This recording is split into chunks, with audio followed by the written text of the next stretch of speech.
সুপ্রিয় শিক্ষার্থী বন্ধুরা, এখন আমরা যেটা নিয়ে আলোচনা করব সেটা হচ্ছে V square equal to you square plus two S. এই সমীকরণটা আমরা প্রমাণ করব। তাহলে আমরা কি প্রমাণ করব? V square equal to you square plus two A S. এবং আমরা আগে প্রমাণ করেছি S equal to UT plus half AT square, এবং আর একটা সমীকরণ প্রমাণ করেছিলাম V equal to U plus AT. তো ঠিক আর একটা ঋজুগতির সমীকরণ, সেটা হচ্ছে V square equals to you square plus two S, এবং এটাও একই রকমভাবে আমরা প্রমাণ করব ক্যালকুলাস ব্যবহার করে এবং লেখচিত্র ব্যবহার করে। তো প্রথমে আমি যেটা করব সেটা হচ্ছে লেখচিত্র ব্যবহার করে, তারপরে যেটা করব সেটা হচ্ছে ক্যালকুলাস ব্যবহার করে। এবং লেখচিত্রটা এখানে অনুরূপ হবে, আগের দিনের মতনই হবে লেখচিত্রটা। আমি এক্স অক্ষ বরাবর টাইমকে প্লট করব এবং ওয়াই অক্ষ বরাবর আমি ভেলোসিটিকে প্লট করব।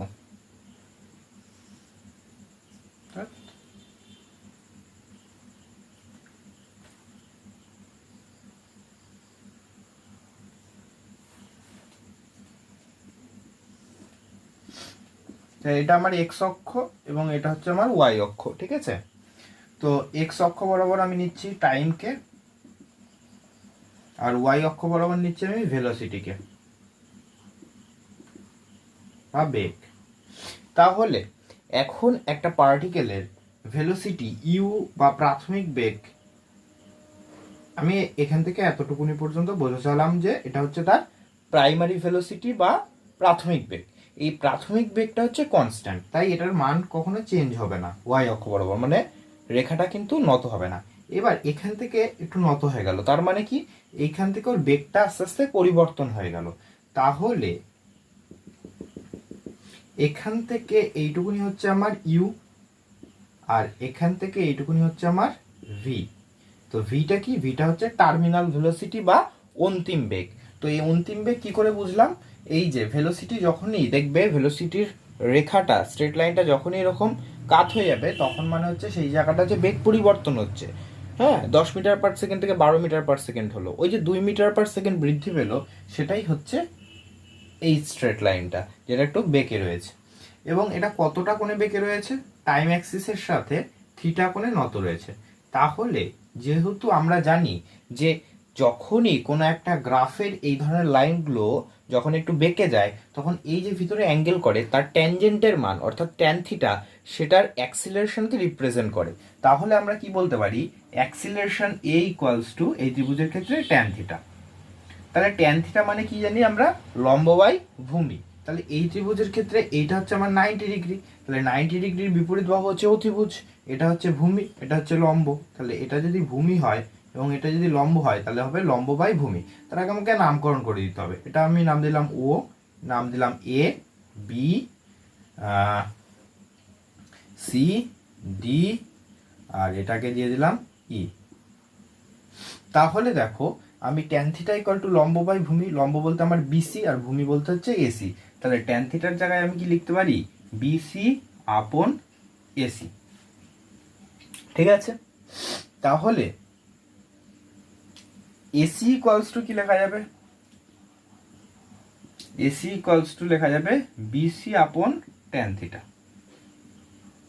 এবার দেখো আমি কি করব, আমি বের করব হচ্ছে এস এর মানটা। এস মানে কি? এস মানে হচ্ছে অতিক্রান্ত দূরত্ব। ঠিক আছে? তাহলে এই অতিক্রান্ত দূরত্ব কি করে নির্ণয় করতে হয়? এই যে এই এবি যে স্ট্রেট লাইনটা, মানে বেগ সময় লেখচিত্রের এই যে ভেলোসিটিটা টাইম অ্যাক্সিসের সাথে যেই ক্ষেত্রফলটা রচনা করে, মানে কি এই যে এই ক্ষেত্রফলটা যেটা রচনা করেছে, এই ক্ষেত্রফলটাই হচ্ছে তার এস এর পরিমাপ। ধরো তোমাকে আর একটা গ্রাফ দিয়ে দিলাম, এটা একটু এরকম বেঁকা। তাহলে এস বলতে কতটা? এই যে বেগ সময়ের লেখচিত্রটা টাইম অ্যাক্সিসের সাথে যে ক্ষেত্রফলটা রচনা করবে, মানে এখানে এই যে যতটা ক্ষেত্রফল রচনা করেছে, এই পুরো এরিয়াটাই হচ্ছে এস এর পরিমাপ, অতিক্রান্ত দূরত্ব। তাহলে এইভাবে অতিক্রান্ত দূরত্ব বের করতে হয়। তাহলে আমরা এখানে এস কিভাবে নির্ণয় করব? এস নির্ণয় করব ও এ বি ডি সামান্তরিকের, এই সামান্তরিক না, ট্র্যাপিজিয়ামের ক্ষেত্রফল। তাহলে এস ইকুয়ালস টু কি লিখতে পারি? ও এ বি ডি ট্র্যাপিজিয়ামের ক্ষেত্রফল।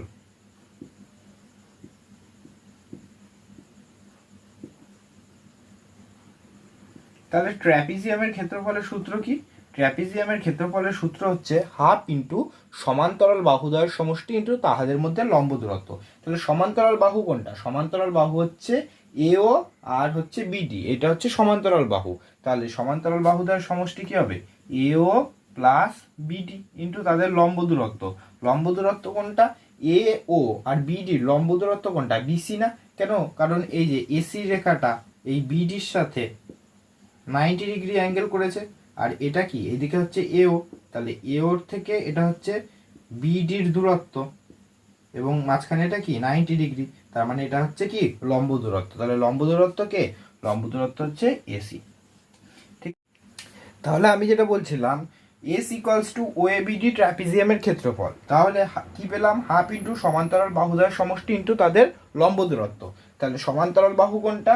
এও আর বিডি হচ্ছে সমান্তরাল বাহু, তাই তাদের সমষ্টি নিয়েছি এবং তাদের লম্ব দূরত্ব হচ্ছে এসি। তাহলে এখন এও, এই এও যা সিডিও তাই, তাহলে এওর জায়গায় আমি কি বসাতে পারি? সিডি। তাহলে half CD plus BD into AC. আবার এসি মানে কি জানি? এসি মানে আমরা জানি বিসি বাই ট্যান থিটা। তাহলে এবার খেয়াল করে দেখো, এই যে বিসি, এই বিসি মানে কি? এইটুকুনি অংশ। তাহলে এইটুকুনি অংশ কিভাবে পাবো? এই বিডি থেকে যদি সিডি অংশটাকে বাদ দিয়ে দিই তাহলেই তো বিসি পাবো। তার মানে কি? ধরো এইটুকুনি হচ্ছে আমার বিসি আর এইটুকুনি হচ্ছে সিডি আর এই পুরোটা হচ্ছে বিডি। তাহলে এই পুরো বিডি থেকে যদি সিডিটাকে বাদ দিয়ে দিই তাহলেই তো আমি এইটুকুনি কালো অংশটুকুনি পাচ্ছি। সেটাই, বিডি থেকে সিডিকে বাদ দিয়ে দিলে বিসি পাবো। তাহলে বিসি ইকুয়াল টু কি লেখা যায়? BD minus CD. তাই বিসির জায়গায় আমরা যেটা লিখবো সেটা হচ্ছে half into CD plus BD, যেমন আছে সেরকম থাকবে। বিসির জায়গায় যেটা লিখবো বিডি মাইনাস সিডি আপন ট্যান থিটা। তাহলে এটা বিডি প্লাস সিডি, এটা বিডি মাইনাস সিডি, তার মানে কি? এ plus B into A minus B. তার মানে আমরা একটা সূত্র পড়েছিলাম এ স্কোয়ার মাইনাস বি স্কোয়ার। তাহলে কি পাচ্ছি? তাহলে আমরা আলটিমেট যেটা পাচ্ছি সেটা হচ্ছে S equals to half into A square minus B square by tan theta. তাহলে খেয়াল করে দেখো, S equals to half into BD. BD means এই যেটা বিডি মানে কি? টার্মিনাল ভেলোসিটি ভি, তাহলে কি আসবে? V square minus CD. CD মানে কত? সিডি মানে হচ্ছে এও। এও মানে কি? প্রাথমিক বেগ ইউ, তার মানে কি আসবে? You square. ট্যান থিটা মানে কি? এ। তাহলে এখান থেকে কি দাঁড়াচ্ছে? কোনাকুনি গুণ করে দাও, 2as equals to v square minus u square. তাহলে কি দাঁড়াচ্ছে? V square equals to u স্কোয়ারটা এদিকে গেলে প্লাস হয়ে যাবে, ইউ স্কোয়ার প্লাস 2as। তাহলে এটাই হচ্ছে আমার প্রমাণ হয়ে গেল, V square equals to you square plus 2s from graph. আমি আরও একবার বলে দিচ্ছি, এটা এক্স অক্ষ, এক্স অক্ষ বরাবর আমি নিয়েছি টাইম, এবং এটা হচ্ছে ওয়াই অক্ষ, ওয়াই অক্ষ বরাবর নিয়েছি ভেলোসিটি। তাহলে এখন একটা পার্টিকেল যাত্রাপথে এখান থেকে এইটুকুনি তার বেগের কোনো পরিবর্তন হয়নি, তার মানে সেটা হচ্ছে তার প্রাইমারি ভেলোসিটি বা ইউ।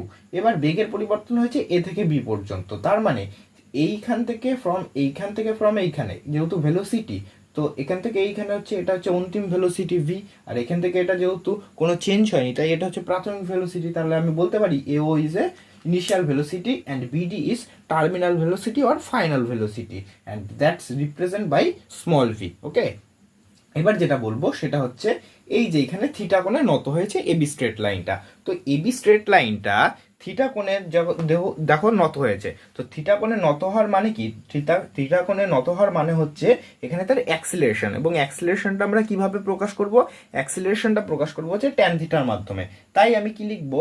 তাই আমি লিখতে পারি যে tan theta equals to acceleration. তাহলে এই গ্রাফটা যদি তোমরা ভালো করে লক্ষ্য করো যে এক্স অক্ষ বরাবর টাইম যাচ্ছে, ওয়াই অক্ষ বরাবর ভেলোসিটি যাচ্ছে। এবার এখান থেকে এইটুকুনি তো বেগের কোনো পরিবর্তনই হয়নি, এটা হচ্ছে ইউ, এবং এখান থেকে এইটুকুনি বেগের পরিবর্তন হচ্ছে, সেটা হচ্ছে এই পুরোটা ভি, এবং ভি টাইম অ্যাক্সিসের সঙ্গে যেই কোণ করে সেটা দিয়ে অ্যাক্সিলারেশনকে পরিমাপ করা হয়। এই জিনিসটা যদি তুমি ভালো করে বুঝে যাও তাহলে এই থিওরিটা কিন্তু একদম সহজ, ঠিক আছে? তাহলে যেটা বলছিলাম, তাহলে অ্যাক্সিলারেশন মানে হচ্ছে ট্যান থিটা, এবং ট্যান থিটা মানে হচ্ছে বিসি বাই এসি। তো আমরা কি লিখতে পারি? AC equals to BC by tan theta. কেন আমি এসির মানটা কিনা নির্ণয় করে ফেলেছি? কারণ আমি জানি যে পরবর্তীতে লাগবে, ঠিক আছে? তোমরা যেহেতু জানো না তোমাদের পরে করতে হতো, আমি যেহেতু জানি তাই আমি আগে করে রেখেছি, ওটা কোনো অসুবিধার ব্যাপার নেই। তো এস ইকুয়ালস টু আমাকে বের করতে হবে অতিক্রান্ত দূরত্ব।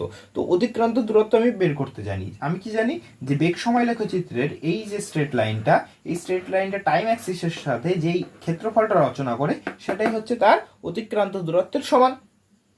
তাই s equals to O A B ট্র্যাপিজিয়ামের ক্ষেত্রফল। তাহলে ট্র্যাপিজিয়ামের ক্ষেত্রফলের সূত্র হচ্ছে হাফ ইন্টু সমান্তরাল বাহুদ্বয়ের সমষ্টি ইন্টু তাদের মধ্যে লম্ব দূরত্ব। তাহলে সমান্তরাল বাহু হচ্ছে ও এ এবং বিডি, তাই করেছি ও এ প্লাস বিডি ইন্টু এসি। আবার আমরা কি জানি ও এ ইকুয়ালস টু সিডি, তাই ও এর জায়গায় বসিয়ে দিলাম সিডি, বিডিটাকে বিডি রেখেছি, এসির মান বের করে রেখেছি BC by tan theta, CD plus BD কে সিডি প্লাস বিডি রেখেছি, বিসি কে ভেঙে দেখলাম বিডি মাইনাস সিডি করলে বিসি পাই, তাই বিডি মাইনাস সিডি। এবার এটা হচ্ছে BD plus CD, BD minus CD, মানে A plus B into A minus B. তাহলে কি পাচ্ছি A square minus B square. তো A square minus B square সূত্র অনুযায়ী বিডি ফর ভি কে রিপ্রেজেন্ট করা হয় এবং এ ও বা সিডি কে ইউ দিয়ে রিপ্রেজেন্ট করা হয়, তাই v square minus u square. তাহলে এস ইকুয়ালস টু দাঁড়াচ্ছে half b square minus u square by a. তাহলে এটাকে ক্যালকুলেশন করলে দাঁড়াচ্ছে v square equals to you square plus 2s। তার মানে এটা গ্রাফিক্যালি খুব সুন্দরভাবে প্রমাণ হয়ে গেল। এবার আমরা ক্যালকুলাস দিয়ে প্রমাণ করব। ক্যালকুলাস দিয়ে প্রমাণ করা হচ্ছে আরো সহজ। মানে তোমাকে যদি পরীক্ষায় বলে যে কোনো একটি পদ্ধতিতে প্রমাণ করতে, সবসময় ক্যালকুলাস দিয়ে করবে, কারণ ক্যালকুলাস দিয়ে করা সহজ এবং তুলনামূলক ছোট। ঠিক আছে, আর গ্রাফিক্যালি গ্রাফ আঁকতে হবে, লেখালেখি করতে হয়, আর ক্যালকুলাসে অত ঝামেলা থাকে না। তাহলে আমরা কি জানি, আমরা জানি যে বেগ v equals to DDT of S, মানে সময়ের সাপেক্ষে যদি সরণের হারটা নির্ণয় করি সেটাই হচ্ছে বেগ, তাই তো। তাহলে দেখো আমরা কিভাবে করব, v মানে হচ্ছে ডিএস ডিটি এবং অ্যাক্সিলারেশন মানে জানি হচ্ছে আমরা ডিভি ডিটি। এইবার আমি যেটা করব সেটা হচ্ছে ডিফারেন্সিয়েশনের চেইন রুল অ্যাপ্লাই করব। ঠিক আছে, তো চেইন রুলটা কিভাবে অ্যাপ্লাই করব খুব ভালো করে দেখো, ডিভি সাথে ডিএস নেব আর ডিএস ডিটি নেব।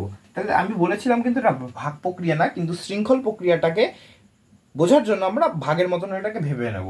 ধরে নাও এটা ভাগ, তাহলে DV by DS, DS by DT. যদি এটা বাই না, তাহলে ডিএস ডিএস মনে মনে কেটে দাও, তাহলে অ্যাকচুয়ালি ডিভি ডিটি থাকছে। এটাকে শৃঙ্খল প্রক্রিয়া আর কি লেখা যায়। ঠিক আছে, মানে যদি তুমি ডিএস টার্ম আনো তাহলে তোমাকে এখানেও একটা ডিএস টার্ম রাখতে হবে, তাহলে আলটিমেট যেন তোমাকে ডিভি ডিটি থাকে। ঠিক আছে, তাহলে দেখো এটাকে কি করব, acceleration a equals to dv ds বা ডিডিএস অফ ভি, আর ডিএস ডিটি মানে কি, ডিএস ডিটি মানে হচ্ছে ভি।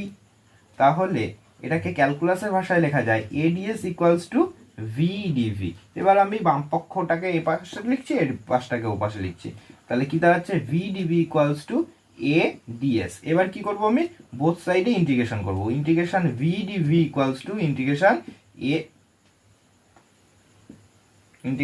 এডিএস। এইবার তোমাদের বইয়ে, ছায়ার বইয়ে যেটা করেছে সেটা নন ফাইনাইট ইন্টিগ্রাল দিয়ে করেছে, একটা কনস্ট্যান্ট বেরোয়, সেই কনস্ট্যান্টের মান বের করতে হয়। আমি অত ঝামেলায় যাবো না, আমি করবো হচ্ছে নন ফাইনাইট ইন্টিগ্রাল দিয়ে করবো। তাহলে এটা ভেলোসিটি, তাহলে প্রাথমিক বেগ কত ছিল ইউ এবং অন্তিম বেগ হলো ভি, তাই লোয়ার লিমিট বসাবো ইউ এবং আপার লিমিট বসাবো ভি।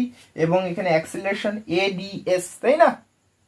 তাহলে প্রথমে কি সরণ তো ডিএস, তাহলে প্রথমে ছিল বস্তুটা স্থির, জিরো পজিশনে ছিল এবং অন্তিম অবস্থানে তার সরণ বা অতিক্রান্ত দূরত্ব হচ্ছে এস, তাই আপার লিমিটে বসাবো এস।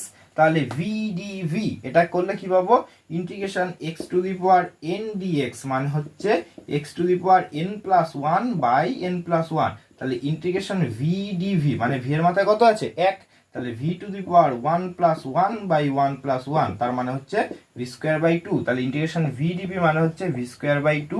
এবার লিমিট বসিয়ে দাও, লিমিট কোথায় থেকে কোথায় বসাবা, u to v. A ds, a ds কি করে করবা, অ্যাক্সিলারেশন কনস্ট্যান্ট, অ্যাক্সিলারেশনকে বের করে দাও, ইন্টিগ্রেশন অফ ডিএস মানে হচ্ছে এস। এবার এস এর লিমিট বসিয়ে দাও 0 টু এস। ঠিক আছে, এইবার দেখো যেটা করব সেটা হচ্ছে আপার লিমিট মাইনাস লোয়ার লিমিট, মানে লিমিটের খেলা যখন করব, লিমিটের খেলা কি, এইখানে যে থাকবে সেখানে একবার আপার লিমিটকে নিয়ে আসবো, মাইনাস লোয়ার লিমিটকে নিয়ে আসবো, তাহলেই খেলা শেষ। তাহলে দেখো কিভাবে করি, তাহলে ভি স্কোয়ার, এই প্রথমে হাফটাকে বের করে দাও, কনস্ট্যান্ট হাফটাকে বের করে দিয়েছি, তাহলে পরে রইলো ভি স্কোয়ার, এই ভি এর জায়গায় এই উপরের ভিটা নেমে আসবে, তাহলে কি দাঁড়ালো ভি স্কোয়ার। এবার ইউটা এখানে চলে আসবে, তাহলে দাঁড়ালো ইউ স্কোয়ার ইকুয়ালস টু এ বাইরে যেমন আছে সেরকম রেখে দাও, এই এস এর জায়গায় উপর থেকে এসটা নেমে আসবে এস মাইনাস 0, তাহলে কি দাঁড়াচ্ছে half v square minus u square equals to A s. তাহলে কি দাঁড়াচ্ছে v square minus u square equals to 2টা এদিকে গুণ করে দিলে 2s, তাহলে কি দাঁড়াচ্ছে v square equal to u স্কোয়ারটা ওইদিকে গেলে পজিটিভ হয়ে যাবে, তাহলে কি দাঁড়াচ্ছে ইউ স্কোয়ার প্লাস 2as। তাহলে এটা প্রমাণ হয়ে গেল V square equals to you square plus 2as from calculus. তাহলে আমরা এটা কলনবিদ্যা দিয়ে করলাম, তার আগে করেছিলাম গ্রাফিক্যালি অ্যানালাইসিস। ঠিক আছে, প্রত্যেকগুলোই মোটামুটি সেম। তো আমরা প্রমাণ করলাম S equals to UT plus half AT square, V equals to U plus AT, সব থেকে সহজ হচ্ছে V equals to U plus AT, ওটা আসার সম্ভাবনা নেই। আসতে পারে V square equals to you square plus 2s, যেহেতু এখানে চেইন রুলটা ফলো করে তাই এটাও আসার সম্ভাবনা কম। আসতে পারে S equal to UT plus half AT square, ওটার উপরে তোমরা বেশি করে জোর দেবে, ওটা বেশি আসে প্রমাণটা। হ্যাঁ, তো একমাত্রিক গতির আমরা একদম শেষের দিকে চলে এসেছি। এর পরের দিন যেটা নিয়ে আলোচনা করব পরবর্তী ভিডিওতে, সেটা হচ্ছে উল্লম্ব গতির সমীকরণ। এবং উল্লম্ব গতির সমীকরণ হয়ে গেলে আমি একমাত্রিক গতির তোমাদের প্রবলেম সেট ধরে ধরে প্রত্যেকটা অঙ্ক আমি বুঝিয়ে দেওয়ার চেষ্টা করব। তো আজকের মতন এখানেই, দেখা হচ্ছে পরবর্তী ভিডিওতে। ভিডিওটা যদি ভালো লেগে থাকে, যদি বুঝতে পারো, তাহলে অবশ্যই একটি লাইক করবে এবং নিচে কিন্তু কমেন্ট করতে ভুলবে না। তোমরা কমেন্ট যদি করো তাহলে আমার খুব ভালো লাগে। তো কমেন্ট অবশ্যই করবে, যে কজনই দেখো, 2জন 3জন 4জন, যে কজনই দেখো কমেন্ট করবে, ঠিক আছে? তো আজকের মতন এখানেই, দেখা হচ্ছে পরবর্তী ভিডিওতে। ততক্ষণ সবাই সুস্থ থেকো, ভালো থেকো এবং হাসি খুশি থেকো। ধন্যবাদ।